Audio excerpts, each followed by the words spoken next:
Não dá pra desistir. Eu quero ver o que vai acontecer se eu continuar. Essa é a minha mentalidade, assim, sabe? Tipo, de eu quero seguir, trilhar a timeline, né, a linha do tempo do cara que não desistiu. Porque até onde isso pode dar?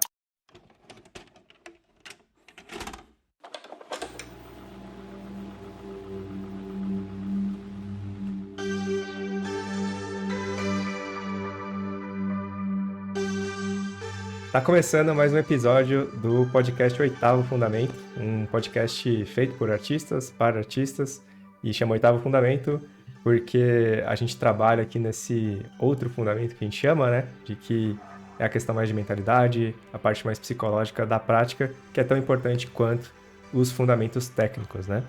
E aí, nesse episódio, a gente vai falar um pouco sobre da perseverança, né, do quanto, por exemplo, a gente pode aprender com alguns animes, alguns personagens nesse sentido e como a gente pode aplicar isso no desenho, levar isso pro desenho. Esqueci de apresentar vocês. E aí, como sempre, aqui com a gente, os convidados, deixar eles se apresentarem. Boa noite, eu sou a Kira, professor assistente, e eu acho que humildade e paciência faz muita falta. Bem, eu me chamo Douglas Melo, também sou professor na jornada e levante-se e ceia. Eu sou o Ian, sou psicólogo clínico, sou aluno da jornada e o Renato é baixo, mas ele salta alto. Muito bom, né? Puxando já pro Hinata que o Ian comentou, esse é um personagem do anime Haikyuu, né? Que é um anime muito bom de esporte, de vôlei. E esse é o personagem principal, o Shoyo Hinata. Uma característica muito notável dele que eu vejo assim, que é muito incrível de você ver um personagem assim muito explícito, é essa tal da perseverança. E para começar essa conversa, né, eu já lanço essa pergunta pro Ricardo. Qual que ele acha que é a importância da perseverança pro desenhista? Bom, acho que não só pro desenho, né? Mas a perseverança é necessária para tudo, tudo na vida. E tudo que você quer aprender, tudo que você quer ficar bom, ou né, quanto mais longe você quer ir, mais perseverante você precisa ser. Porque a jornada do desenho, né, ou da vida como um todo, né, sempre vai ter altos e baixos, sempre vai ter desafios, problemas, crises, situações externas, internas. Então, sem perseverança, né, não tem como. Não tem como avançar, crescer e continuar trabalhando, se desenvolvendo numa habilidade. Então, para mim, eu considero assim que na minha própria jornada, assim, né, eu vejo que tem muita perseverança, porque teve muita dificuldade, não é um mar de rosas, e em todas elas eu tive que superar, porque é que nem eu já costumei falar, assim, né, de que, por exemplo, fazer o canal do YouTube. Cara, tem que ter muita perseverança, assim, tipo, foi praticamente quase um ano postando pra ninguém. Tipo, 0 views praticamente. Então imagina você fazer isso toda semana, você fazer um vídeo, editar um vídeo, gastar 3, 4 dias pra fazer uma aula e não ter quase nenhum retorno.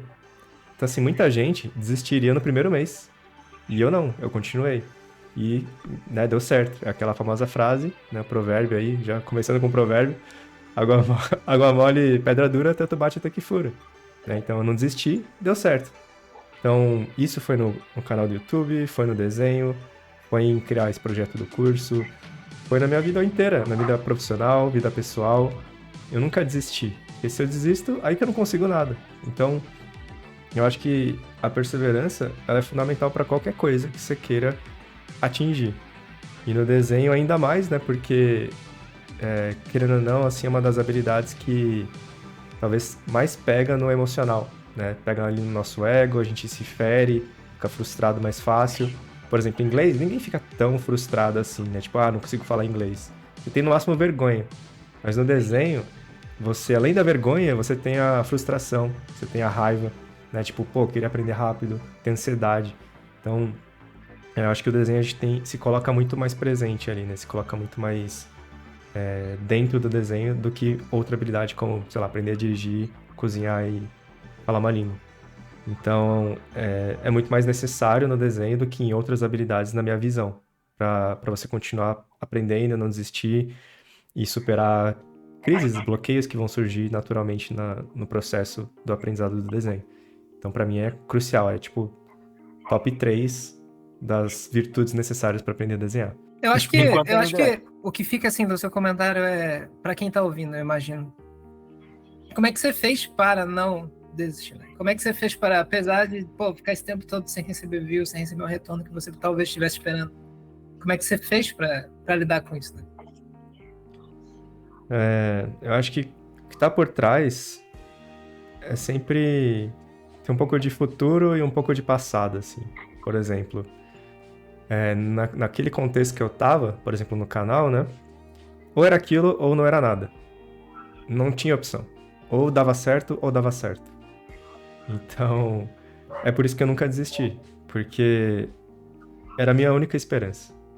De verdade, assim. Era a única coisa que eu queria fazer e que eu acordava com vontade de fazer. Então, se não fosse aquilo, ia ser o quê? Então, por isso, por essa mentalidade de ter algo lá na frente, né? De alcançar algo lá, no caso, que é o que eu tô vivendo agora, né? Felizmente. Que é viver do desenho, trabalhar com o desenho, com a arte como um todo, né? Era o único caminho que eu queria, assim. E voltar pra trás, voltar pro meu passado, minha vida do passado, era, tipo, não era uma opção. Eu literalmente queimei a ponte pra não voltar, né? Eu não queria voltar pra trás. Então, na minha percepção, é uma motivação muito grande, assim, é um porquê muito grande. Eu queria atingir algo, custe o que custar. E eu não ia desistir enquanto não conseguisse.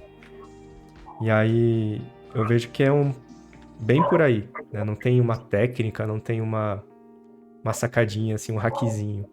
Mas é uma mentalidade, né, de que é isso que eu nasci pra ser, é isso que eu quero fazer, é isso que eu acredito ser minha identidade. Eu quero ser artista, eu quero ser professor, eu quero desenhar todo dia. Então, aquilo sou eu. Se eu não faço isso, eu tô me traindo. Então, eu identifico isso, assim. Eu identifico que a fonte dessa perseverança não é que ela existe por si só. Ela tem um porquê, ela tem uma origem. A origem é, eu quero muito fazer aquilo. Eu quero muito ser aquilo. E aí, até pegando o paralelo do Haikyuu, né, do Hinata, eu vejo que ele é assim também, né? Tipo, ele se via como um jogador. Eu quero ser aquele cara que ele viu na TV quando ele era moleque.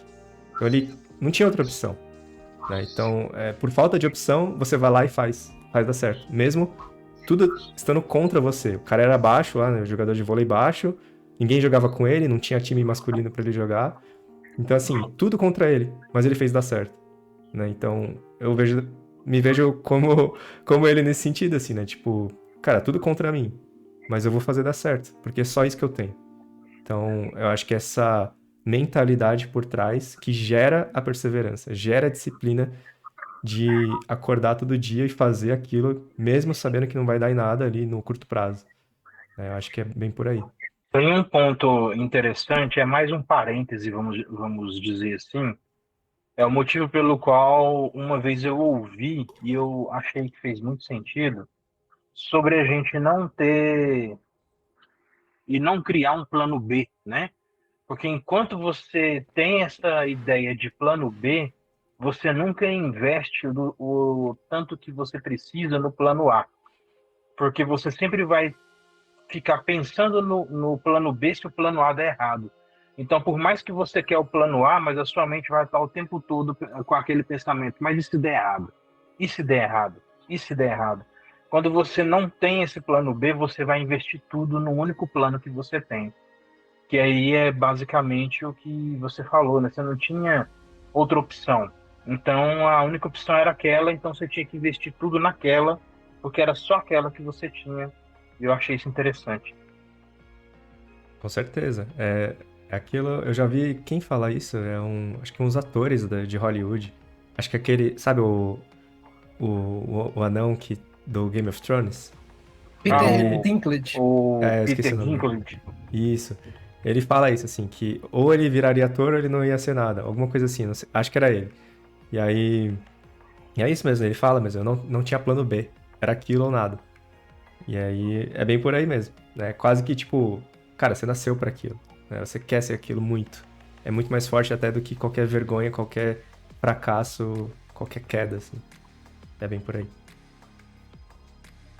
Uma coisa que não pode ser esquecida é que, mesmo você tendo isso, não é escudo para as dificuldades, para o sofrimento e para todos esses altos e baixos, assim. Porque às vezes a gente fica tão entretido, por exemplo, assistindo anime, que a gente esquece quantos protagonistas sofrem, né? O tempo todo. Tudo que eles fazem é sofrer e tentar superar alguma coisa. E eu acho importante fazer esse ponto, assim, não é porque o Ricardo, por exemplo, tinha esse pensamento, estava seguindo isso que foi fácil, né? Longe disso, velho. Longe disso. Você imagina acordar todo dia e ver que tem, no caso, né, 0 visualizações. Você trabalhou a semana inteira pra nada, entre aspas, né? E no desenho é a mesma coisa, né? Você trabalha todo dia ali, 1, 2 horas, e não dá nada, entre aspas, de retorno a curto prazo, assim. Então é sofrido, você quer desistir, você quer, se duvida, tem muita incerteza, você questiona se é o caminho, se vai dar frutos mesmo, se você tá muito louco. Era esse pensamento que eu tinha, assim, tipo, caraca, mano, tô viajando, o que que eu tô fazendo da vida, velho? Tô fazendo videozinho, bancando um blogueirinho aqui, e tipo, e a crítica externa, um monte de gente dá risada. Então imagina, assim, não é fácil. E no desenho é a mesma coisa, É, né? Um monte de gente falando, ah, você, mano, você não tem dom, não vai dar certo, para com isso. é a jornada do herói, né? Por mais que o herói, né, ele aceitou aquele chamado dele a princípio, né, que é o chamado do herói, mas tem aquele momento no meio da jornada que ele vai começar a negar aquele próprio chamado à aventura, né? Então, por mais que é aquilo, você quer, você buscou, mas parece que é um ciclo natural das coisas. Por mais que você está trilhando aquilo que você quer, em algum momento acontece algo que você mesmo quer negar aquilo, né? Uhum. Eu acho isso muito interessante nessa questão, né? Porque por mais que é aquele caminho que você decidiu trilhar, você vai passar pela fase de rejeitar, de negar aquele chamado, né? O chamado Uhum. à aventura. Sim. Enquanto não é uma certeza, você vai sempre se questionar, né? Você vai ficar tipo, caramba, não tá dando nada aqui. E aí é normal, né? Você vai sempre hesitar enquanto não for uma verdade. Você fala, não, agora tá dando frutos. É a mesma coisa no desenho, né? Você tipo, pô, tô tentando aqui, tô fazendo esse exercício, não dá em nada. Mas é porque você não chegou no ponto lá ainda. Quando você chegar no ponto, você fala, ah, valeu a pena, fez sentido. Né? As coisas se encaixaram. Mas é que nem, né, o Steve Jobs fala, que a gente só consegue entender as coisas em retrospecto, olhando pra trás. Mas quando você tá olhando pra frente, você fala, meu Deus, que loucura, velho. Não faz sentido nenhum, não vai dar em nada. Mas é isso, é porque você não consegue ver o que tá lá na frente, né? Mas é natural isso, acho. E um fator de muita dificuldade, assim, que eu vejo, é que você não tinha nenhum chefe, ninguém, assim, mandando você fazer aquilo. Então, meio que você não tinha nenhuma autoridade a recorrer e falar, pô, tô fazendo isso porque ele mandou. Não, era porque você tinha decidido. E você meio que tava assumindo a responsabilidade, consequências de seguir aquele caminho que você nem tinha certeza que ia dar certo. E isso acontece, e eu vejo que isso acontece muito com o pessoal que quer levar mais a sério o desenho, né? Porque praticamente não tem ninguém falando pra falar, ó, desenho da futuro, hein? Para de desenhar, hein? Desenha todo dia, vai. Tipo, não tem ninguém. Verdade. Tem gente falando ao contrário isso. Então, você fica com aquela coisa, né, que o Ricardo comentou, nossa, será que eu tô muito louco? Tô fazendo cubo aqui no papel. Tô maluco. Eu acho que é muito por isso, assim, né? Que ela não tem o chefe, não tem alguém ali, um mentor, talvez, né? Estimulando, mas ela tem aqui dentro, né? É como se fosse assim, cara, se eu não fizer isso, isso seria fracasso, né? É de você não tentar, desistir ao fracasso e não tentar e errar. Então, desistir não é uma opção. Desistir seria a maior vergonha que você poderia ter na vida. Então, por exemplo, um dos grandes medos que eu tinha era chegar com 50, 60 anos e ter vivido uma vida lixo, assim, tipo, meu Deus, eu desperdicei minha vida, não fiz o que eu queria, né? Não fui atrás dos meus sonhos. Então, esse medo era tão mais forte do que os erros, a incerteza e tudo mais, né? No desenho, no YouTube, que seja. Então, não tem o chefe externo, mas tem o chefe interno, né? Que você pode criar essa autodisciplina, essa perseverança, esse autoestímulo. E todo mundo pode desenvolver. Eu não tinha isso, assim, eu desenvolvi também, né? Então acho que é uma habilidade também. Uma coisa que esse comentário meio que tenta esclarecer, né? Isso que você acabou de falar. É que quando fala assim que não tinha outra opção, não é como se a vida não estivesse oferecendo outros caminhos. É mais a própria pessoa não tem como ela aceitar os outros caminhos. É porque só tem o dela, na verdade. Eu só tenho o meu caminho, né? A gente está aqui dialogando com os protagonistas de anime porque eles são grandes representantes disso.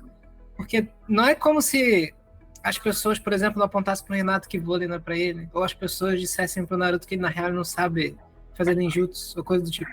Ou que o Deku não devia ser super-herói porque ele não tem superpoder. Ele tinha outros caminhos, só que para essas pessoas, esses caminhos não existiam, eles não eram suficientes. É por isso que dizer que não tinha outra opção, não é porque elas não tinham outra opção, é que para elas não tinha outro caminho possível. É diferente. É isso mesmo.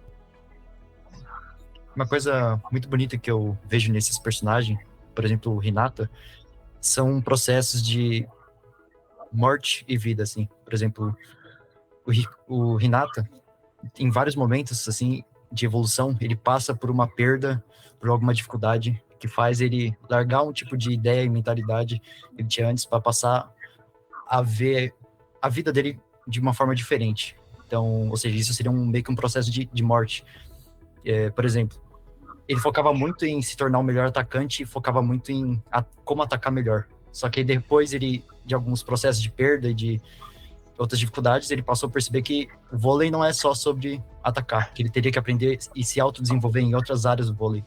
E depois de uma outra perda, ou seja, outra morte, ele vai lá e percebe que ele não teria que mudar só o que ele faz na quadra, mas o que ele faz fora dela também. E aí ele meio que se torna outra pessoa, né? Outra vida. E acho que isso é um aspecto muito importante, não só para esses personagens de anime, mas pra gente também. Que a gente passa por essa série de modificações ao longo da vida de morte e vida.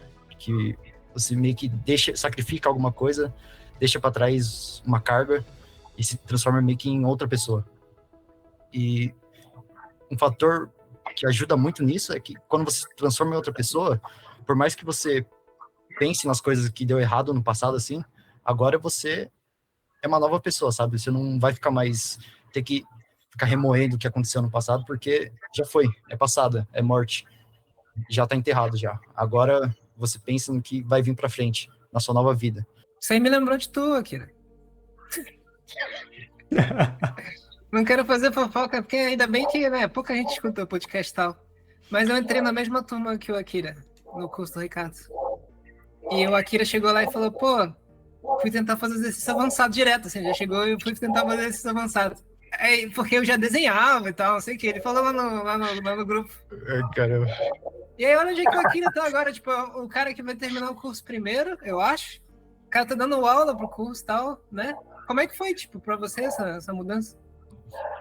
Olha, entrar no curso, assim, mudou minha vida real. Porque desenhar, assim, pra mim, foi, tipo... É claro que eu não tava fazendo... Até hoje, né? Eu não fiz nenhum autorretrato, mas...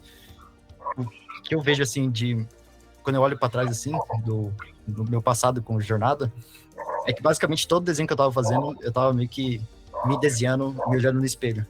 Porque, no começo, uma coisa que eu enfrentei muito foi essa falta de humildade de ver que eu precisava deixar o que eu meio que sabia já e parar pra escutar o que os outros estavam falando e aprender de fato. E eu só passei a perceber isso depois que eu realmente comecei a desenhar e me expressar e notar o que tava dando errado, né? Meio que essa foi a minha morte, foi a minha dificuldade que eu passei a ter, porque eu vi que não tava dando certo do meu jeito, e eu vi que tinha alguma coisa errada. E quando eu parei para escutar o que eu tava falando e o que eu estava fazendo, né? E o que eu estava desenhando, eu parei para ver, pô, meu Deus, eu sou um ser totalmente desprovido de humildade.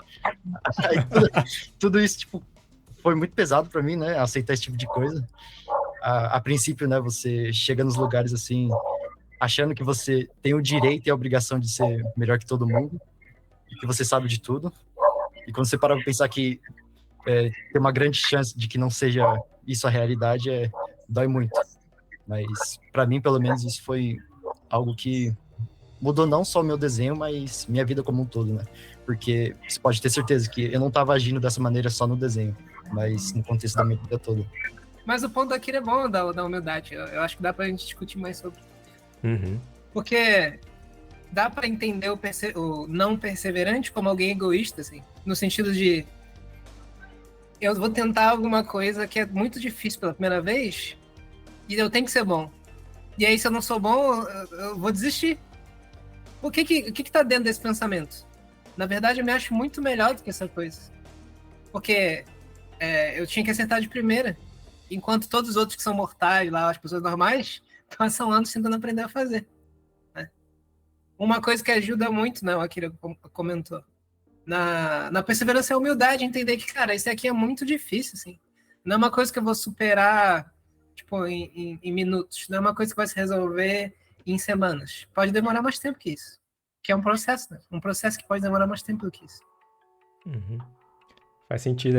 Eu vejo, na verdade, é quase que uma arrogância, né? Uma prepotência de que você vai lá e tem que conseguir rápido e porque você é bom, né? Então, é meio que tirar o ego da frente, né? De tipo, opa, calma aí, não é bem por aí. E aí você se despir disso e tá aberto à experiência, né? De você simplesmente aprender ali e né, não deixar isso entrar na frente. Assim. Então, faz sentido mesmo, né? Tem uma correlação de uma postura que você entra que é totalmente não saudável, né? Mas se você entrar com uma postura mais humilde, mais baixar um pouco a bola, assim, você consegue aproveitar melhor, aprender mais e até, né, cair e levantar. Acho que faz muito sentido mesmo. Meu pai, de vez em quando, ele assiste o podcast. Eu vou falar dele agora. Espero que ele não se ofenda, né? Mas me lembrou a situação do meu pai. Meu pai, ele sempre quis aprender inglês. Meu pai sempre quis aprender inglês. E ele comprava aqui, tipo, aqueles livros que vinha com disco, aí tipo, as palavras ele repetia, sabe? Mas ele nunca, na real, aprendeu. E aí eu, por ser filho do meu pai, aprendi inglês por osmose, digamos assim. Eu assistia as séries, eu jogava os jogos, aí aparecia uma palavra que eu não conhecia, eu olhava no dicionário, tipo, mais um crédito na cabeça de essa palavra significa e tal. Mais um crédito na cabeça e essa palavra significa e tal. Mas eu não tava, tipo, me pressionando, cara, eu tenho que aprender inglês para trabalhar, eu tenho que aprender inglês para isso ou aquilo. Eu queria aprender inglês porque as histórias me interessavam. Histórias sempre me interessam. Então, tinha essa coisa mais, digamos, menos de cobrança, mais de interesse, assim. Tipo, é muito interessante entender essas histórias desses jogos, por exemplo. Eu lembro que o tempo que eu demorei para terminar o Final Fantasy VII, porque vinha o caixa de diálogo, eu pegava o dicionário e traduzia palavra por palavra para entender a coisa, assim, né? Eu aprendi muito inglês com o Final Fantasy VII, mas o meu pai não. E eu lembro de conversar com ele, assim, nessas épocas. E ele reclamando, assim, mas é porque em português é tal coisa. E aí em inglês é totalmente diferente? Não é ser assim. Ele, tipo, discutindo o léxico da linguagem, tipo, não, tem que ser diferente, né? Por exemplo, tem aqueles que chamam de falsos cognatos, né? Que é palavras de uma língua que parecem com a sua, mas têm um sentido totalmente diferente. Um exemplo clássico de professor de inglês é falar actually, que as pessoas entendem como as pessoas entendem, que até é difícil para mim agora, porque eu sei a resposta da coisa, né? Porque actually parece que é atualmente, mas é na verdade, né? Eu acho que é esse o exemplo. E meu pai reclamava muito disso. Ele, caralho, não tem nada a ver e tal. Ele queria que a língua mudasse por ele, né? Mas aí aconteceu alguma mudança com o tempo, e ele só se interessou em aprender inglês, assim, meio parecido comigo. E o cara agora sabe, tipo, mais inglês do que eu. Ele meio que aceitou que ele é menor do que a língua e que ele tem que se esforçar para tentar acompanhar e aprender. E aí, do nada, tipo, ele aprende. No desenho ou qualquer outra coisa que gera esforço, né? Não é muito diferente. Você tem que meio que aceitar a linguagem da arte que ela quer te mostrar. Se interessar por ela de verdade. Essa postura humilde, né? E fazer a coisa. Com a dificuldade mesmo, aceitar isso. Realmente é um grande problema ter que aceitar a dificuldade, né? Porque a princípio parece que se tá tendo dificuldade é porque tá dando errado. E não só isso, mas existe sempre aquele medo de você estar na faixa dos piores. Como se os piores fossem um bando de leprosos, assim, que ninguém quer chegar perto. Aí só de pensar que você vai entrar em um lugar e ter a grande possibilidade de você ser um dos piores, você já Já começa a ter um monte de ataque. Assim, não posso errar, tem que ser tudo perfeito, porque vai que eu me enturbo nessa classe dos leprosos. Mas, cara, tudo isso é muita falta de humildade, assim, de ver que tá tudo bem você ser o pior em algo, que isso não tira a possibilidade de você aprender. Nem que você aprenda mais devagar do que outras pessoas que você tá acompanhando. Tipo, cara, você tá lá pra aprender, não pra ser o melhor e pra massacrar ninguém, sabe? Mas, pô, você chegar pra uma pessoa que tá nessa mentalidade e falar isso é extremamente complicado, porque a pessoa vai parecer que você tá sacaneando ela, sabe? É muito complicado. Uma coisa que eu ia falar, que é interessante que o Akira falou, que é a relação do erro, né? Essa coisa do erro. Talvez tenha alguma coisa aí também, né? De não entender o papel do erro, de não aceitar o erro. E aí... É quase que assim, é que nem na vida, né? Se alguma coisa de ruim acontece, a gente já fala, não quero isso. É muito negativo, só me atrapalha. Mas na verdade não, cara. Na verdade, as crises, os problemas, as doenças, as dificuldades, elas são necessárias. Assim como o erro no desenho é necessário. Por quê? Porque são nesses momentos que você cresce, que você aprende, que você se move. Quando tá tudo feliz, por exemplo, na sua vida, você não vai atrás de muita coisa. Tá tudo bem, né? Então pra que você vai atrás? Pra que você vai aprender? Pra que você vai se esforçar? Vamos ficar bem aqui. Então, assim, a felicidade não te ensina. A dificuldade, o problema, sim, te faz crescer. Então, nesse sentido, assim, né? No desenho é a mesma coisa. O erro, ele é muito importante. Ele é muito necessário. Só que a gente vê como algo negativo. Eu não posso errar. Eu não posso fazer um desenho feio. Eu tenho que fazer muito bem. E aí, nesse sentido, né? A pessoa vai fazer o erro, obviamente, né? Porque ela tá aprendendo. E aí ela já se bloqueia. Não, isso aí não é pra mim, não dá certo não, vou sair fora. Então, tipo, ela quer rejeitar o erro, né? Ela quer fugir do erro. Sendo que é parte integral do aprendizado.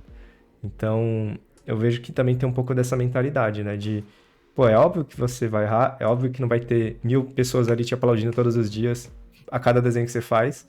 Então, assim, além da humildade, é também de aceitar o erro, né? De aceitar o desenho feio como parte integral desse processo. Então, eu acho que também tem essa mudança de perspectiva, assim, né? De entender o erro como seu amigo, não como seu inimigo, como algo benéfico e não algo negativo. E as pessoas geralmente entendem o que a gente chama de erro na arte como algo exterior à arte, assim. Né? Tem a arte, que é aquelas coisas que estão lá no museu, sei lá, o que você categoriza como arte, e tem os erros. Tem os erros que não fazem parte disso. Mas a questão é que só tem as coisas no museu por causa de todos esses erros, cara. Só tem essas coisas no museu por causa de todos esses erros. Eu lembro de uma história que é... Eu tô numa jornada de ler, como eu falei, negócio de histórias. Eu tô numa jornada de ler biografias de vários artistas. A última que eu li foi do Michelangelo, pouco a gente conhece. E agora eu tô lendo a do Vasari, que ele era um artista, mas também ele foi um biógrafo desses artistas. Ele era amigo desses caras e escreveu várias biografias a respeito deles. E ele comenta numa parte a respeito do Michelangelo, que o Michelangelo, quando ele tava ficando mais velho, né, idoso pra caraca, viu que a morte estava chegando, ele decidiu queimar todos os desenhos dele, né? E aí o Vasari tava, tipo, chegando perto, assim, da casa do Michelangelo, viu a fumaça, assim, que porra é essa? Aí ele foi lá ver, e ele viu que era o Michelangelo tacando fogo nos desenhos. Aí ele, você tá maluco? Aí, tipo, empurrou o cara, eles meio que brigaram, ele pegou alguns desenhos, alguns queimaram, e aí o Vasari conversando com o Michelangelo, que parada é essa, né? E aí o Michelangelo falou, nas palavras dele, né, que, tipo, ele queria que as pessoas pensassem que ele fizesse todos aqueles desenhos maneiros, as pinturas, sem esforço, que não teve todo esse trabalho para chegar naquele lugar, que não fazia infinitos estudos sobre anatomia para fazer as pinturas dele, né? Porque o meu ponto é, só dá para ter aquelas pinturas com todos esses erros, só dá para ter arte com todos esses erros, porque não é que os erros são separados da arte, o erro tá na arte também, né?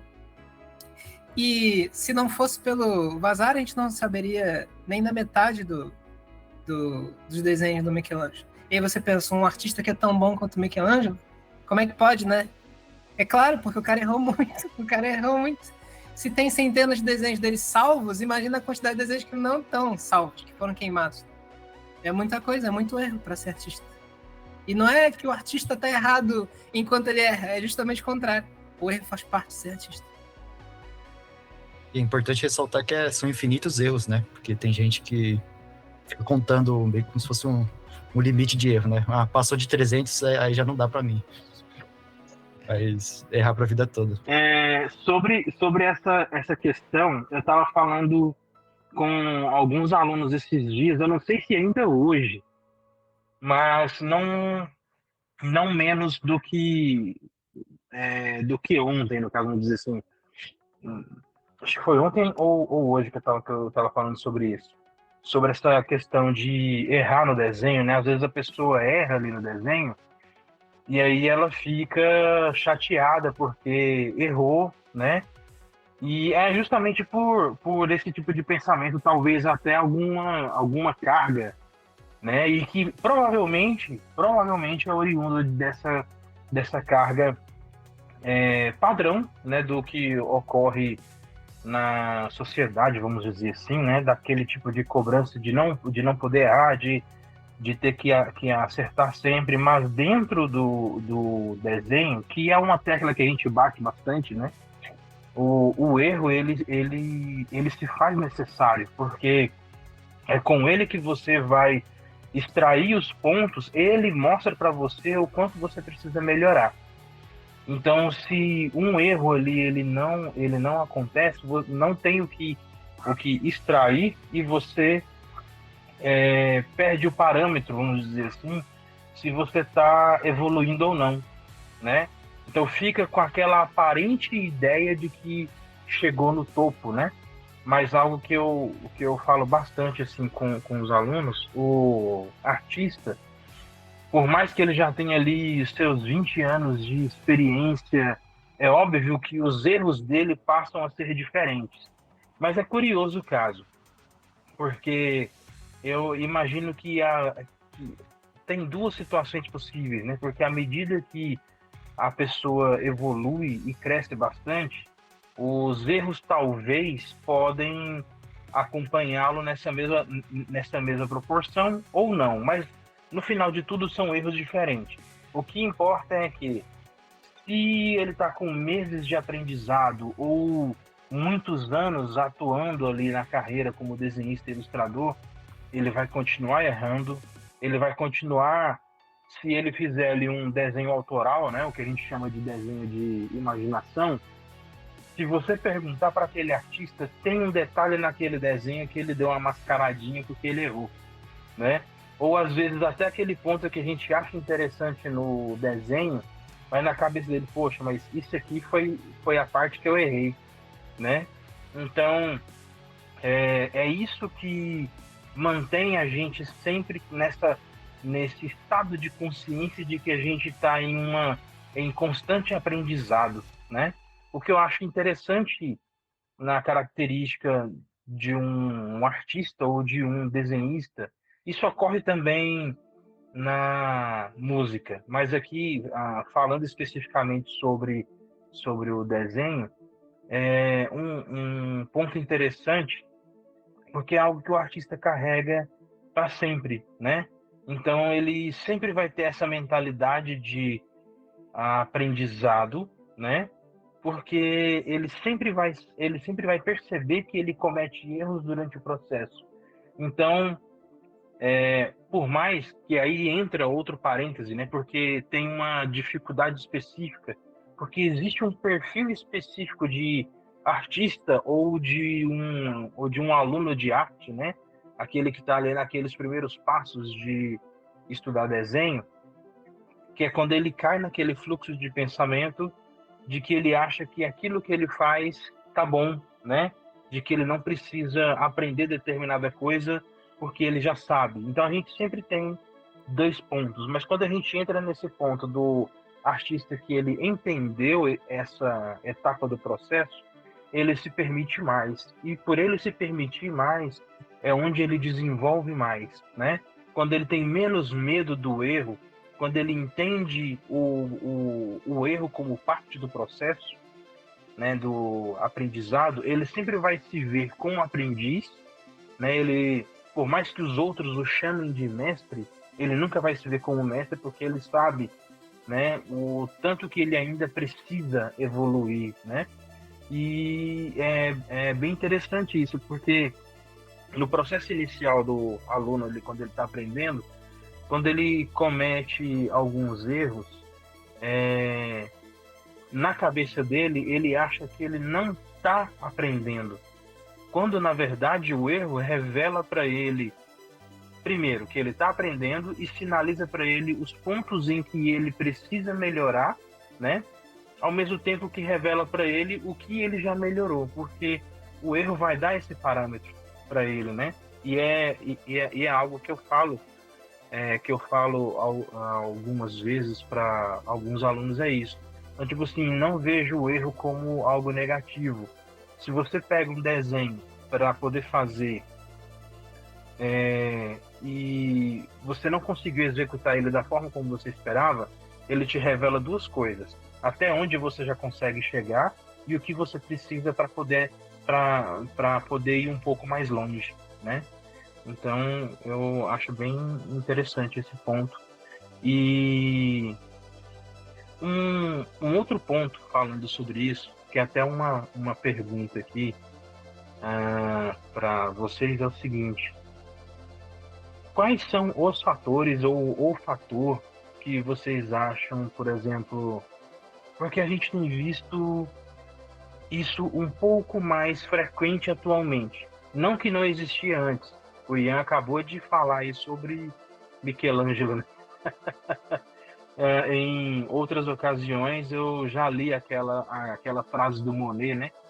Monet já era um artistão, vamos dizer assim, mas ele não achava que a arte dele tinha chegado, não era suficiente na cabeça dele, né? No final ele achava que, como ele fala, eu queria pintar como o pássaro canta. Só que a obra dele já era muito boa, mas ele tinha isso na cabeça dele. Mas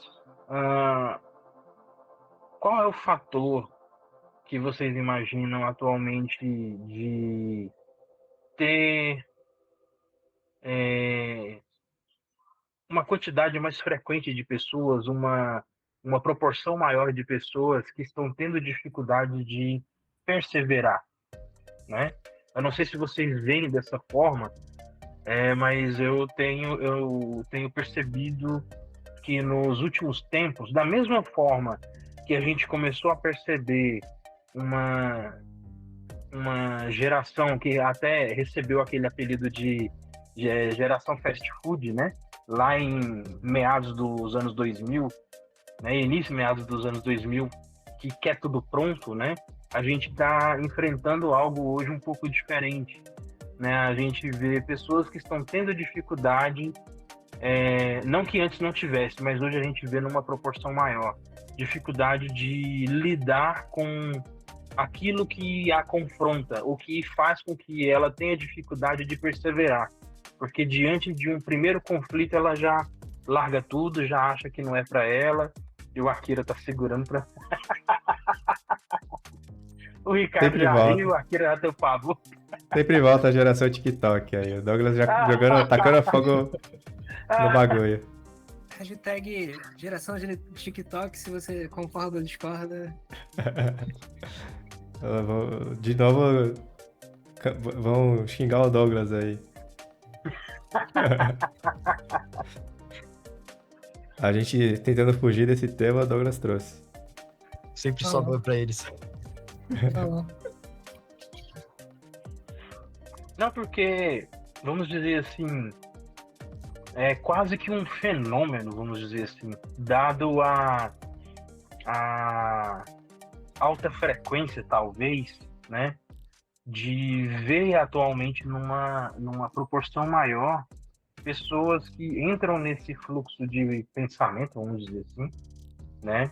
Então eu vejo com uma proporção maior, uma quantidade maior, pessoas que têm hoje mais dificuldade de lidar com o conflito, com uma frequência maior ou com mais facilidade, desistem de determinadas coisas, né?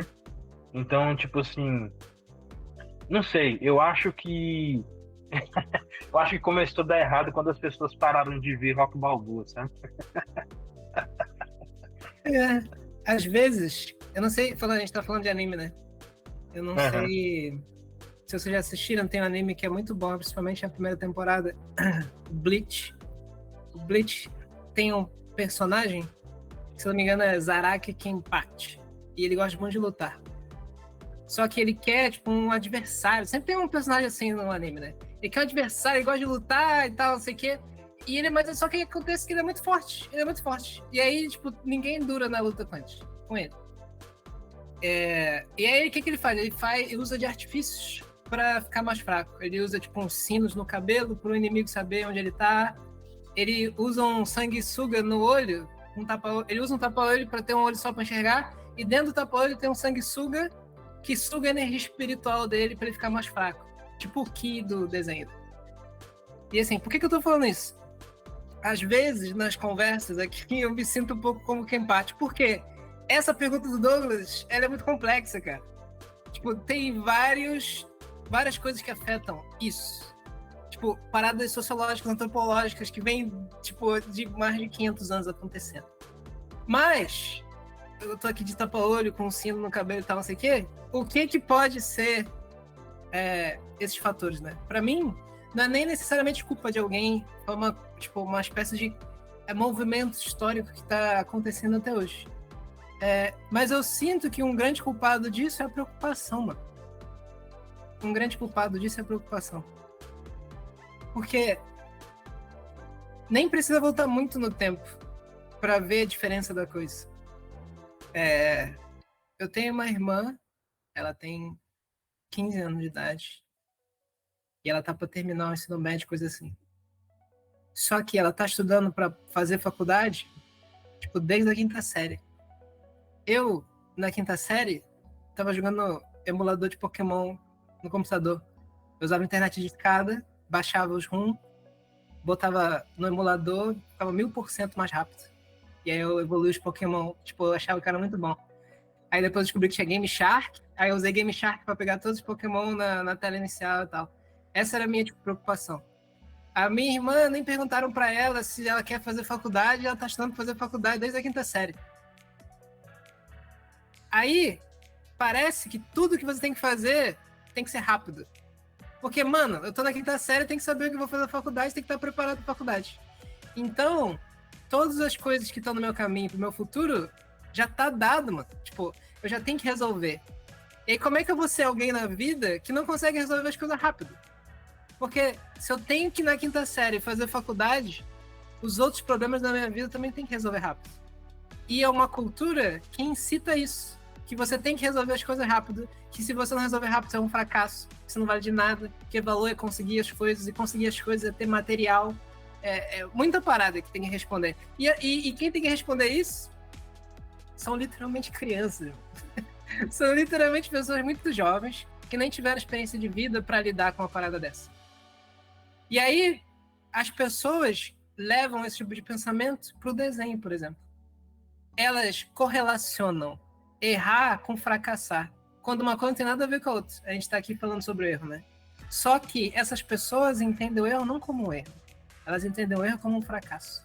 Elas entendem esse fracasso como, se eu não conseguir aprender essa coisa que é difícil agora, o meu futuro não tá nada garantido. Eu não sou ninguém, eu não vou conseguir. Porque tudo que se consegue na vida tem que ser rápido. Tudo tem que ser rápido. Eu tenho que ser rápido. Porque quem não é rápido é engolido, vai ser, sabe? Em todas as áreas da vida. E aí, como é que você vai lidar com um processo que é demorado, querendo ou não? Como desenhar, por exemplo. Como é que você vai lidar com um processo que é demorado, querendo ou não? Como aprender uma língua? Como aprender qualquer coisa. E aí, chega um montão de gente, um montão de, tipo, máquinas que vão te vender a ideia de que você vai conseguir rápido. Faz essa parada que você vai ter abdômen definido em 30 dias. Faz isso aqui lá, bebe esse suco que você vai emagrecer 20 quilos. E todo mundo que está preocupado em ser rápido, por causa que quem não é rápido é engolido por tudo, aceita isso. E começa a acreditar que, de fato, as coisas são rápidas. Acredita de verdade, assim, que as coisas são rápidas.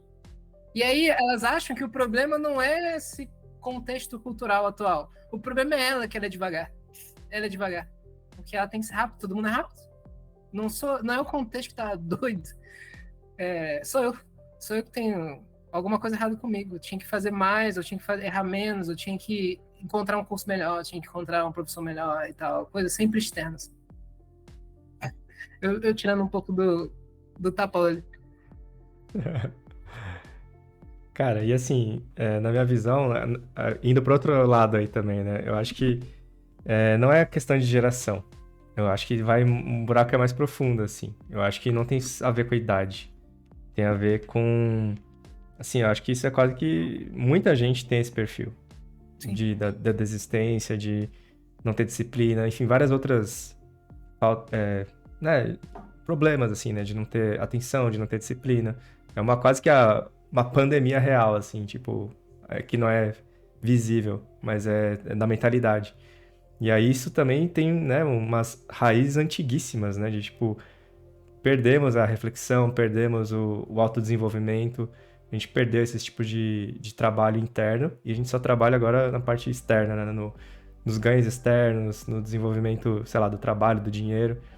E a gente perdeu aquilo de olhar para dentro, né? De filosofar da vida, de se desenvolver uma virtude interior, enfim. Então, enfim, mas isso dá muito pano para manga, que o Ian falou.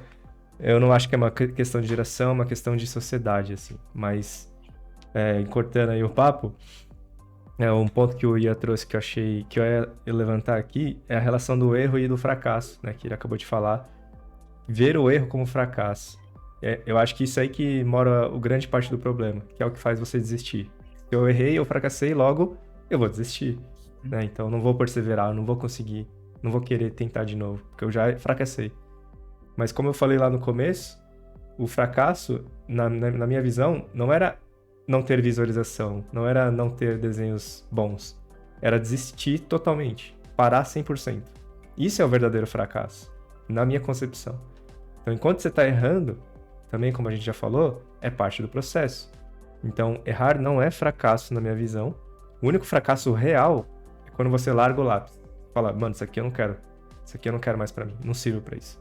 Aí você fracassou, né? Então, eu acho que tem essa dificuldade de entender, de separar as coisas, né? De ter uma perspectiva correta sobre o erro e sobre o real fracasso.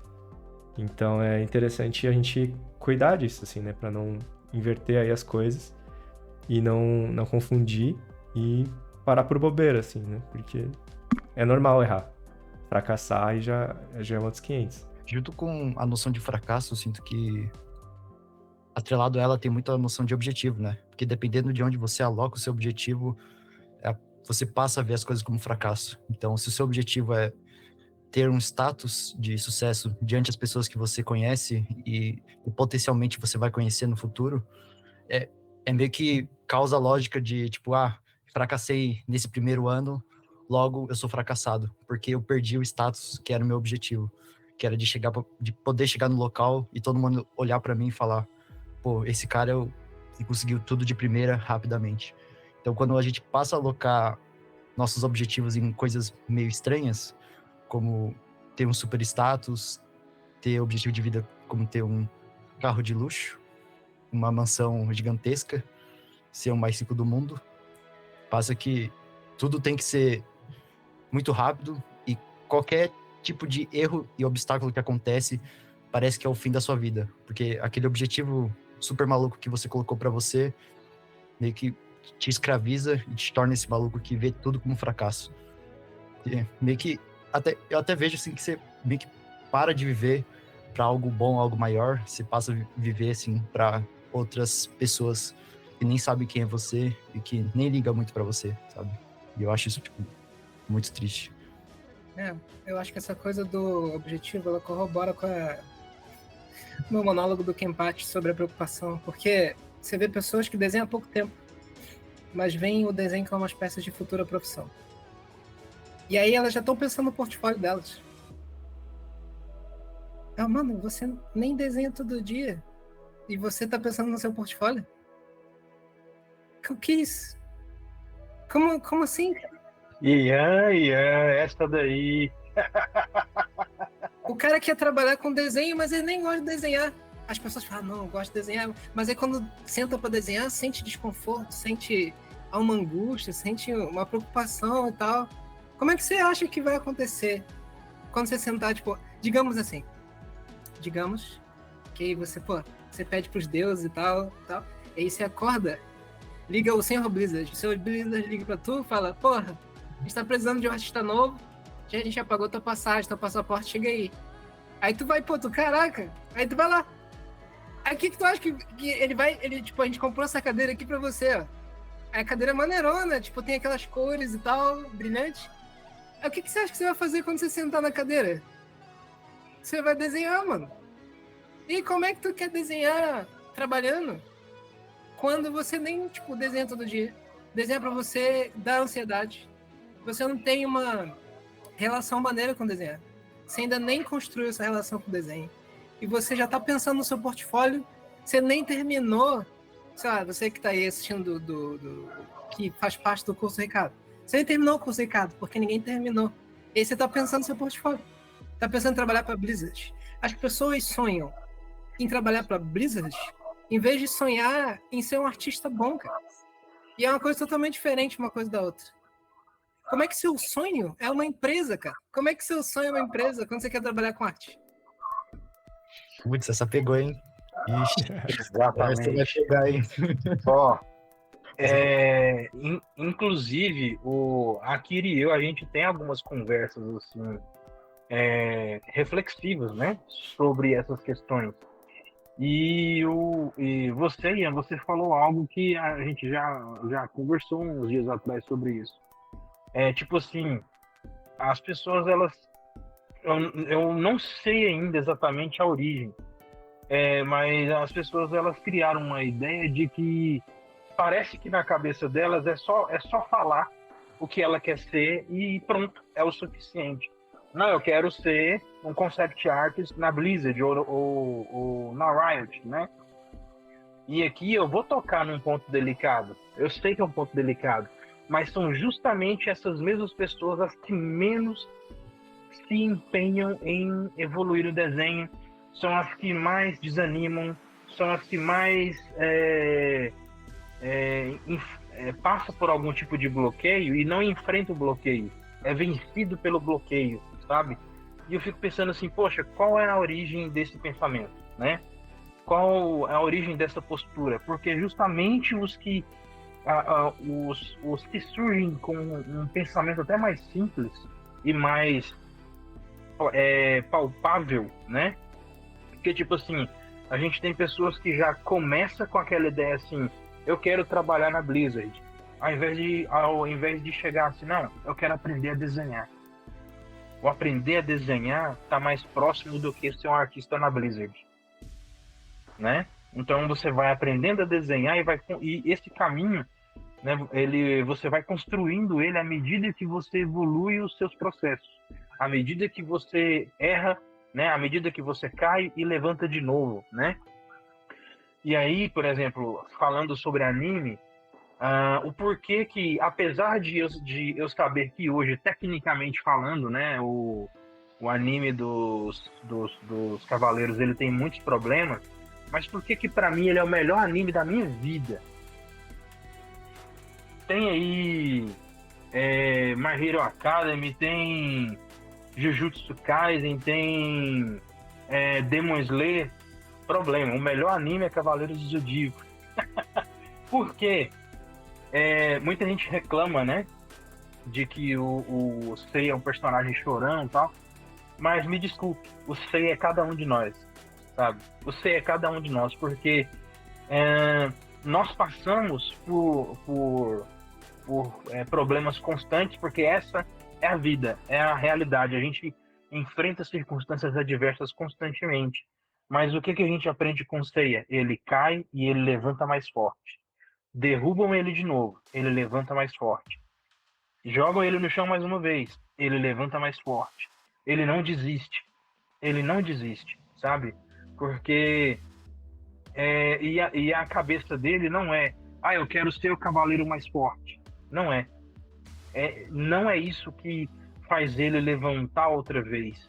Essa não é essa motivação de querer se provar ser o cavaleiro mais forte entre os 88 cavaleiros de Atena. Não é isso, né? A motivação dele é proteger alguém, sabe? Então, ele tem esses desafios da vida, os vilões que são super muito mais fortes que ele, né? Mas toda vez que ele é jogado no chão, quando o cavaleiro inimigo lá dá as costas para ele, a câmera volta para os três, você vê lá os dedinhos dele mexendo e a cosmoenergia emanando e as pedrinhas começam a voar em volta e ele levanta mais forte, né? Então, tipo assim, eu costumo falar às vezes, né? Tipo assim, a minha geração, e eu descobri que outras pessoas têm esse pensamento. Tipo assim, Cavaleiros do Zodíaco, ele é um anime que ele fez parte da formação do caráter das pessoas, né? Então você aprende ali com aquele anime especificamente, com aquele personagem, você aprende sobre perseverança, né? Mesmo diante de grandes dificuldades, você aprende ali sobre o valor da amizade, né?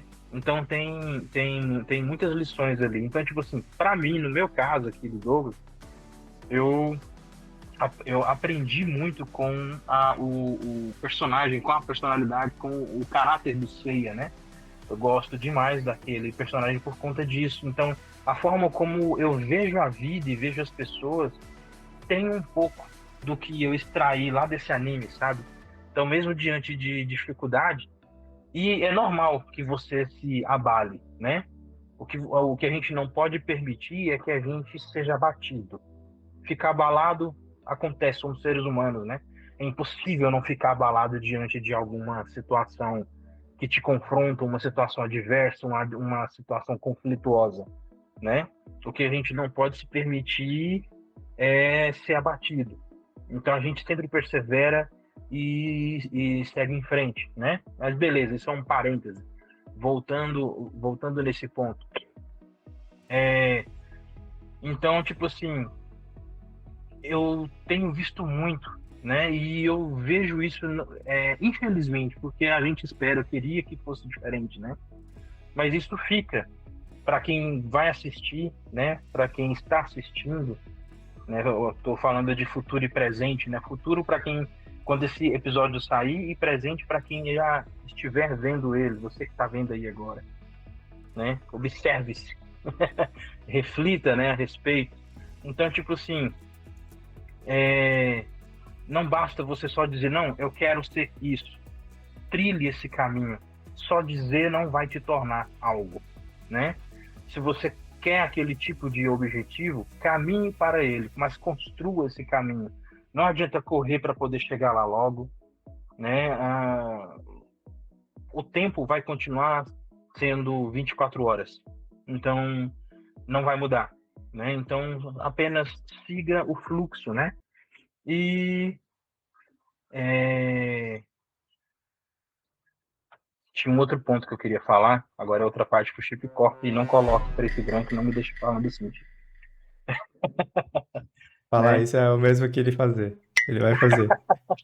Então, tipo assim, se torna um tipo de fenômeno, né? Ver pessoas hoje com esse tipo de postura, pensamento de já querer ser alguma coisa. Ah, eu quero ser concept lá na Riot, que é muito comum. Atualmente tem é o jogo do momento, né? Os adolescentes jogam lá League of Legends e aí eles sonham em ter um personagem dele ali naquele jogo. Mas não adianta você só sonhar que quer ter um personagem ali jogável, né? Tem que estudar, tem que passar pelo processo. Não existe.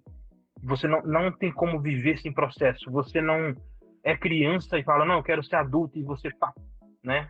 Não, você não se torna adulto só por falar que quer. Tem um processo, você precisa crescer.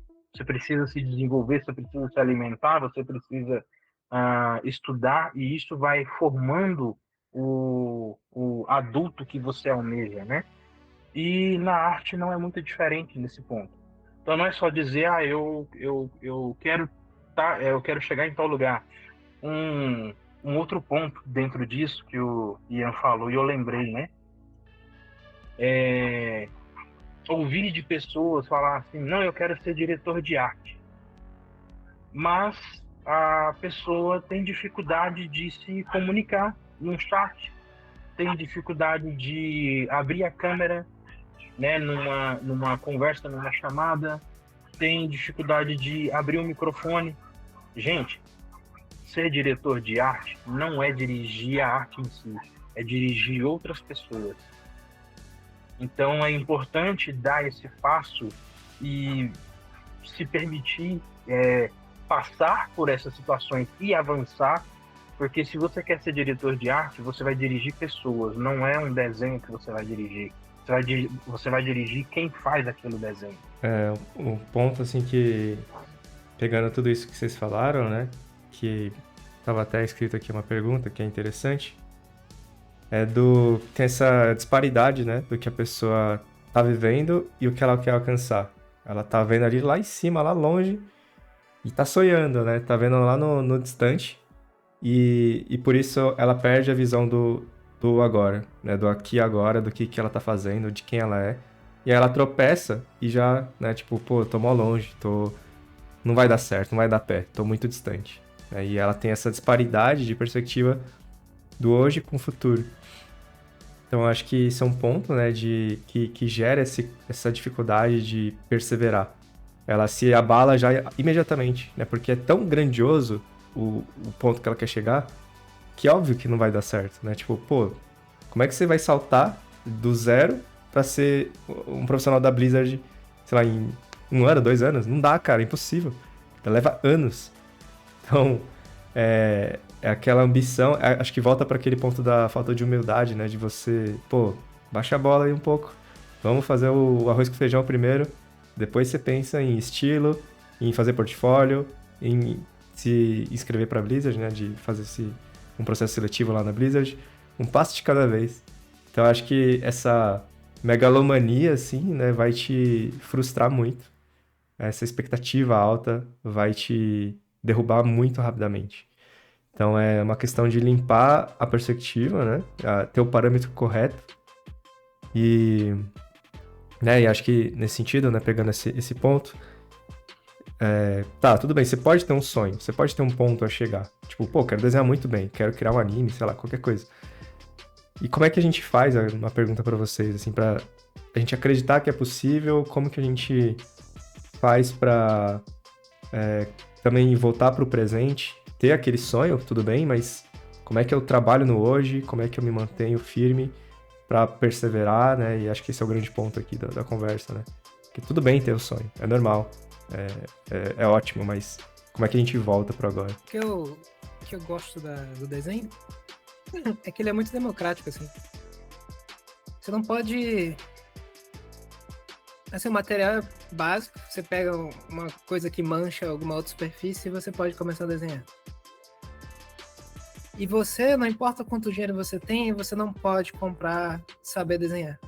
Você pode até, tipo, pagar cursos, tipo, fazer faculdade, coisa assim, mas você não pode pagar ninguém que vai fazer você desenhar. Você que tem que desenhar. Independente de quão bom seja seu professor, ou qual situação você esteja, você que tem que desenhar. E você, de fato, o meu comentário, os nossos comentários, não é para negar os seus sonhos. É mais para você recalcular o que você quer de fato, assim, né? Porque todo mundo diz que quer, por exemplo, trabalhar para as empresas, mas ninguém diz a relação deles com a arte, sabe? Fala, eu quero... Nem é eu quero aprender a desenhar. Eu quero desenhar, assim, tipo, desenhar é muito bom. E eu quero continuar desenhando. Então, a pergunta, Ricardo, né? Como é que faz para lidar com isso, essas coisas e tal? E por que o desenho é democrático? Porque, cara, você pode fazer o seu quadrinho, o seu anime, o seu desenho mirabolante e tal, agora. Você pode fazer agora. Você pode sentar lá e começar a fazer. E aí você vai dizer, mas eu não sei isso, não sei aquilo. E aí você vai descobrir, pô, eu não sei sombrear as coisas. E aí você vai ver, onde é que eu posso aprender a sombrear as coisas? E aí você faz as aulas, ou os tutoriais, ou coisa do tipo. E aí você continua fazendo o que você sempre quis fazer. E aí você fala, pô, minha sombra melhorou, mas eu não sei perspectiva. E aí você continua fazendo. Porque enquanto você não tirar, assim, do mundo das ideias e colocar no mundo prático o que você quer fazer, você sempre vai achar que está muito distante e você nunca vai chegar mais perto de onde você quer chegar. E a doideira disso que eu tô falando agora é que no próprio fazer você vai ver o que falta e no próprio fazer você vai ver que é possível também. Você vai ver, pô, não tá só na minha cabeça meu projeto, eu tô materializando ele.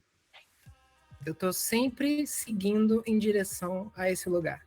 Você nunca tá parado, né? E olhando de longe, uma maratona parece muito distante. Mas para aquele que caminhou todo dia, ela tá cada vez mais perto, a linha de chegada. Cada vez mais perto, cada vez mais possível. Por isso que vou fazer o shout-out, como fala, né? Dar a chamada. Por isso que um dos alunos meus favoritos do curso do Ricardo é a Clau, mano. Hoje ela fez 600 pokémons. Ela fez 600 pokémons. Um pokémon todo dia. Eu nem sei contar direito até 600. Mas ela fez. Só como é que ela fez 600 pokémons? Ela fez um por dia. Como é que você faz 600 páginas de quadrinho? Pode fazer uma por dia. E aí em 600 dias você tem. E eu te garanto que você vai estar melhor na sua página 600 do que na sua primeira página. Como é que você persevera? Sempre tentando aquilo que está no seu alcance. Como é que você persevera? Nunca tentando se estender para além de onde seu braço pode alcançar. E aí, uma hora, vai ficar tão grande o seu alcance que você nem vai acreditar onde você conseguiu chegar. Óbvio que esse caminho tem dificuldade, porque a dificuldade é o caminho, não tem caminho sem dificuldade. Inclusive, as pessoas que tentam seguir um caminho sem dificuldade, reclamam disso. Falam, pô, minha vida não foi nada, assim. Não teve nada na minha vida. E aí acham que a facilidade da vida delas foi a dificuldade. Então não tem como fugir da dificuldade do caminho. O caminho é a dificuldade. E é bem que isso, assim, né? Carrega a tua cruz e anda. Um ponto interessante que o Ian falou, bem no começo da fala dele, foi o tipo de diagnóstico que a pessoa faz sobre o próprio desenho. Eu acho que no começo é muito comum a pessoa olhar para o desenho e simplesmente olhar para o desenho e definir como bonito ou feio. Só que atualmente eu acho que isso é muito raso e superficial, porque quando você faz um desenho feio, qual é a solução? Fazer um desenho bonito? Só que qual que é o passo a passo? Quais são a passo intermediário que você tem que chegar nesse tal de desenho bonito que você nem sabe definir direito, né? Eu acho que isso mais complica a sua vida do que facilita. Então, uma coisa que pode te ajudar muito no começo é parar de insistir em ficar definindo esses desenhos como bonito ou feio. Porque, como já argumentei aqui, não te adianta muito você saber se o seu desenho tá feio ou bonito, porque não te leva a lugar nenhum. Agora, quando você para ver algum ponto específico do seu desenho, por exemplo, um fundamento, que é um ótimo parâmetro para você analisar o seu desenho, você já consegue ver quais são os passos intermediários que você tem que caminhar para chegar em tal objetivo. Então, olhar para o seu desenho com mais objetividade e com parâmetros torna o seu caminho muito mais claro para você seguir, né? Então, por exemplo, se você for treinar alguma coisa, treina algo com algum parâmetro já em mente, né? Por exemplo, você vai treinar luz e sombra, então você sabe que o seu objetivo lá é aprender luz e sombra, e não fazer um desenho bonito ou feio. Então, quando você termina o seu desenho, você não vai parar para olhar para ele e falar, pô, tá ridículo, tá horroroso, entendeu? Não captei aqui as coisas, tipo, não. Lá era luz e sombra, cara, só isso. Onde é que você pode melhorar? Nos pontos de luz e sombra. E depois de você analisar, tem um monte de gente explicando, tem, por exemplo, o Ricardo, tem um curso do Ricardo falando sobre luz e sombra. Aí você pega esse material, estuda, e acabou, você meio que resolveu um problema, achou a sua lacuna e preencheu ela, acabou. E tudo nisso, meio que, tipo assim, não teve toda aquela dor de cabeça de você se olhar no espelho e falar, pô, eu sou um fracasso, eu sou ruim, porque eu faço desenho ruim. Não, tudo isso foi uma questão de achar uma lacuna e preencher ela, acabou, sabe? Então, o que pode te ajudar muito é refinar um pouco mais essa sua visão, esse diagnóstico que você faz do seu desenho. por mais que inicialmente e por meio que reflexo você pense em feio bonito, não se atente, não se grude a isso. Passa essa percepção inicial e passa para olhar algo mais real, mais concreto, que dá para resolver.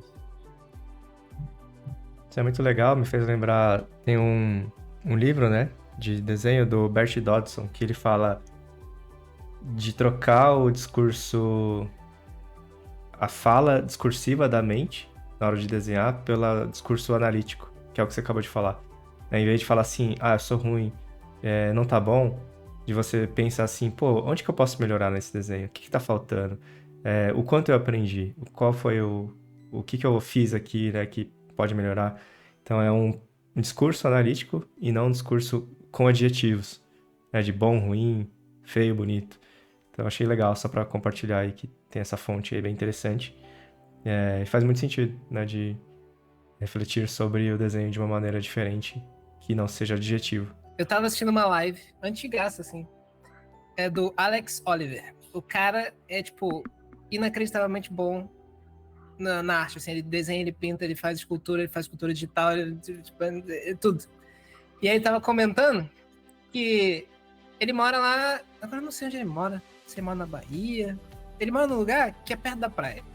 E ele é jovem, assim, relativamente jovem, não é mais tão jovem assim, mas tá bem, Alex Oliver tá bem. Tava nessa curtição e tal. E ele, putz, vou lá, né? E aí, me perdoa, Alex Oliver, se você não gostou de eu contar a história, mas ele próprio contou, né? Ele começou a trocar ideia com uma garota. E, tipo, ele fala, a garota era muito, muito, tipo, muito acima do nível, assim, que dava pra mim. Muito acima, muito, muito. E tava dando muita condição, E ela meio que chamou ele pra um lugar onde ele morava lá, que chegar naquele lugar é finalizar a tarefa, assim. Ele já tava encaminhado. E ele disse que viu, assim, no horizonte, um avião passar, meio que para além da imagem da garota, assim. E ele pensou, o que eu tô fazendo aqui, cara? Eu tinha que estar modelando o Predador. E aí ele diz que inventou, tipo, uma diarreia, assim, pra garota e foi pra casa. Foi pra casa voltar a fazer a arte dele. E eu fico pensando, como é que tem que ser a sua relação com a arte pra tu abandonar um negócio desse e voltar pra fazer o que você tava fazendo e não achar ruim, cara? Não achar ruim. Tipo, achar, na verdade, que é isso que você tinha que estar fazendo. É um pouco que tava no começo da conversa e não tem outra opção. E aí quem escuta e fala, pô, isso é esquisito, né? O cara... Esquisito? Como? Se o cara tá fazendo o que ele queria. Se o cara é inacreditavelmente bom na arte, como é que você pode ser inacreditavelmente bom na arte se você não faz um negócio desse? Como é que pode? Eu já falei isso algumas vezes lá para os alunos da jornada, que é o seguinte, é fazer com que aquilo que você quer tenha a força de um propósito. Quando tem a força de um propósito... Quando fazer arte conseguir... Quando ou fazer arte conseguir fazer você dizer não para coisas como essa, se você quer, tipo, seguir um caminho da arte, eu acho que você tá no caminho correto, assim. A outra história tem um pintor alemão, agora, como o cara é alemão, o prussiano, não sei, tipo, é difícil dizer o sobrenome dele, mas o primeiro nome dele é Albert. Albert, alguma coisa difícil de dizer. E ele pintava paisagens, assim, né? Landscape, chama. E aí, a gente tende a entender o aprendizado, tanto na arte quanto na vida, como uma coisa linear, assim. Você vai fazendo, vai ficando melhor, e sempre vai subindo, assim, né? Uma coisa meio linear. Algumas pessoas aprendem desse jeito. Elas vão ficando melhor e tal, vai melhorando. Outras pessoas dizem que estão fazendo, mas continuam no mesmo nível, assim. E aí elas têm que repensar como elas estão fazendo. Outras pessoas, cara, elas são muito ruins, assim. E elas estão fazendo, são muito ruins, elas estão fazendo, muito ruim. E do nada, tipo, parece que elas saltam. Elas ficam muito boas. Parece que tem uma revelação que acontece entre elas e o aprendizado, e elas ficam muito boas. Óbvio que essa revelação não ia acontecer se elas não continuassem fazendo. E esse Albert, cara, aconteceu isso com ele. Ele era, tipo, ninguém gostava das pinturas dele, era muito ruim. e ninguém comprava nada, tipo, nem a mãe dele gostava, a situação tava complicada pra ele. E do nada ele ficou muito bom. Ele ficou tão bom que quando ele mostrou a pintura dele pros caras que era contemporâneo dele, eles não acreditaram que era dele. Falou, você pagou alguém pra fazer a pintura pra tu e você tá dizendo que é tua.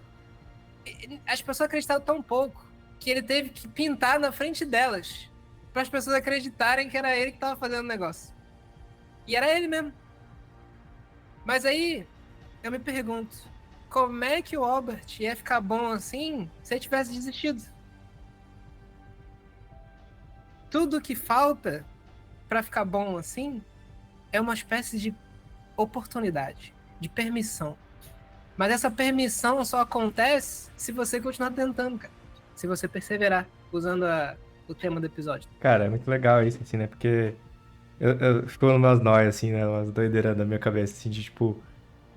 e se você desistisse, assim, né? Como seria a sua vida? É meio que uma bifurcação na linha do tempo, assim, né? Tem o você que continuou e você que desistiu. E me dá, assim, essa curiosidade. Cara, não dá pra desistir. Eu quero ver o que vai acontecer se eu continuar. Essa é a minha mentalidade, assim, sabe? Tipo, eu quero seguir, trilhar a timeline, né? A linha do tempo do cara que não desistiu. Porque até onde isso pode dar? Eu acho que é interessante esse daí. É uma coisa que eu fico pensando direto, assim, né? Dessa bifurcação das escolhas. E eu prefiro tentar e ver até onde vai, né? E ver, por exemplo, de dar um salto, ter um crescimento, que seja, e testar. É interessante isso, assim, é uma coisa muito, muito da hora de refletir sobre, assim. E se o Alex Oliver tivesse ficado com a garota, ao invés de voltar a modelar, como é que tava a arte brasileira? Porque o Alex Oliver ensinou muita coisa pra muita gente, cara. E é isso, né? Tipo, pequenas ações poderiam ter mudado muita coisa, né? Então é legal isso, de pensar nessas bifurcações aí. E você também, né, Ricardo? Se você tivesse desistido, como é que não teria esse podcast, não teria a Clau fazendo 600 Pokémons, não teria nada disso? A gente Eu não ia não se conhecer, teria nada. aberto um canal na Twitch. Eu não teria despertado a vontade de ser professor de desenho. Cara, não tem como deixar isso para trás, assim. Como que a decisão de uma pessoa impacta na vida de tantas outras, né? É muito engraçado. Eu nem sabia da existência do Ricardo muito menos da minha, né? Mas a decisão dele de não desistir fez tudo o que é isso hoje, né? A perseverança dele impactou a vida de muitos. Cara, então eu já vou lançar uma provocação aqui, né? Porque vendo dessa maneira, quer dizer que cada um de vocês tem uma responsabilidade. Se vocês desistirem, alguém vai perder. E não é você só, mas muita gente. Muita gente que vai ver sua arte, poderia ver sua arte, poderia ver seu anime, poderia ver seu videogame e se inspiraria e mudaria a vida positivamente. Então, se você desiste, você não tá desistindo só por você. Você tá abandonando milhares de pessoas. Muita gente vai ficar pelo caminho por sua causa, se você desistir. Então, ó que louco isso, né? Uma escolha só, você acha que não tem efeito nenhum no mundo, mas pode impactar milhares de vidas. Então, fica aí a provocação, né? Quando você pensar em desistir, cair aí, tropeçar, pensa nisso, que você não tá sozinho. Você tem um dever a cumprir, assim. Eu acho que isso pode te ajudar a te dar um pouco de força aí, nesses momentos. Então, galera, esse foi o episódio sobre perseverança aqui do Oitavo Fundamento, né? O podcast de artistas para artistas. E, como sempre, se vocês quiserem compartilhar, dar sugestão, manda aí no comentário. E a gente vai pegando essas ideias e trazendo aqui para o podcast para falar sobre, discutir sobre. E é isso, a gente vai produzir mais conteúdos. E é isso, vamos trocando essa ideia, compartilhando essas experiências, essa sabedoria aí, pra gente continuar sempre aprendendo, se desenvolvendo e nunca desistir. Então, muito obrigado aí ao Akira, Ian, Douglas e todos vocês. E a gente se vê. Até mais. Tchau, tchau.